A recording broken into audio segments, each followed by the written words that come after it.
At Half-Mast by Emily Pauline Johnson. You didn't know Billy, did you?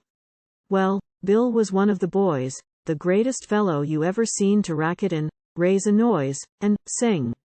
Say, you never heard singing, nless you heard Billy sing.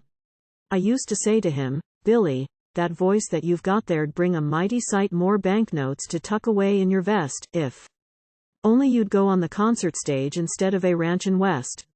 And Billy he'd just go laughin', and say as I didn't know a robin's whistle in springtime from a barnyard rooster's crow.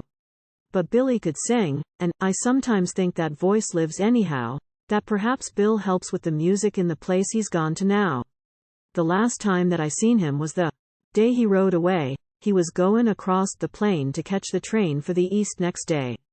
'Twas the only time I ever seen poor Bill that he didn't laugh or sing, and kick up a rumpus and racket around, and chaff, for he'd got a letter from his folks that said for to hurry home, for his mother was dyin' away down eastin', she wanted Bill to come. Say, but the feller took it hard, but he saddled up right away, and started across the plains to take the train for the east next day.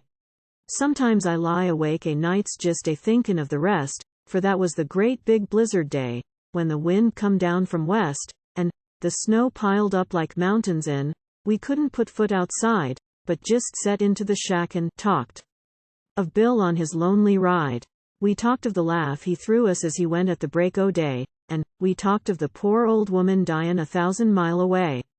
Well, Dan O'Connell and I went out to search at the end of the week. Fair all of us fellers thought a lot that we darsn't speak. We'd been up the trail about 40 mile, and was talkin' of turnin' back, but Dan, well, he wouldn't give in, so we kept right onto the railroad track. As soon as we sighted them telegraph wires, says Dan, say, bless my soul, ain't that there Bill's red handkerchief tied halfway up that pole? Yes, sir, there she was, with her ends a flippin' and flyin' in the wind, and underneath was the envelope of Bill's letter tightly pinned. Why, he must a boarded the train right here, says Dan, but I kinder knew that underneath them snowdrifts we would find a thing or two. Fair he'd writ on that there paper, been lost fair hours, all hope is past. You'll find me, boys, where my handkerchief is flyin' at Half-Mast.